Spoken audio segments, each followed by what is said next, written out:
I've been around quite a long time now. I had a long career with KPMG, which was Pete Marwick. I left it 10 years ago and I had a complete different career with multiple different companies. And I think change is something that's really worth embracing. It's interesting, it's exciting, you meet new people, you meet new challenges, you learn new things, you make new mistakes, you learn how to try and avoid those in the future, and life goes on.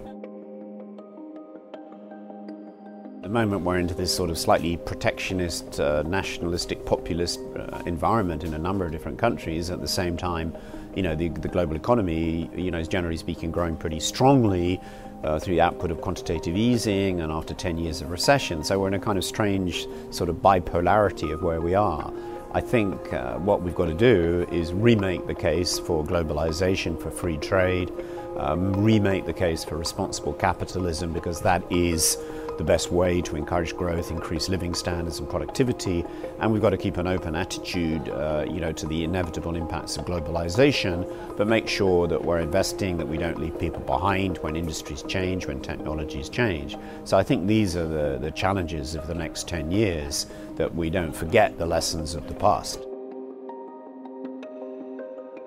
Every industry has been hugely affected by technology, and disintermediation by new technologies, whether you're in telecommunications, whether you're in payments industry, whether you're in banking, whether you're in taxi driving, all of these things are affected by technology, and how we adjust to that technology whilst maintaining jobs and growth, of the advent of artificial intelligence, the advent, of robotics is all critical. Now, part of this is cryptocurrencies, part of this is, whole peer-to-peer transactional activity, and the cryptocurrency is part of that. It's complex, and it feels at the moment like a bit of a bubble. As you know, it's been used a lot to support ransomware crime, because it's kind of anonymous.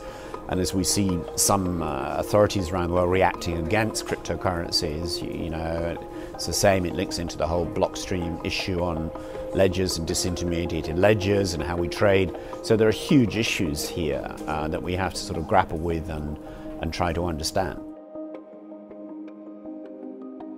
Leadership is about setting the moral tone, is about leading by example, is around really being upfront, in terms of taking a long-term view on what's happening. This is what leadership's about. Management, relatively speaking, is the process. Leadership is about creating vision, creating passion, creating the right culture, the right environment in which a company can succeed.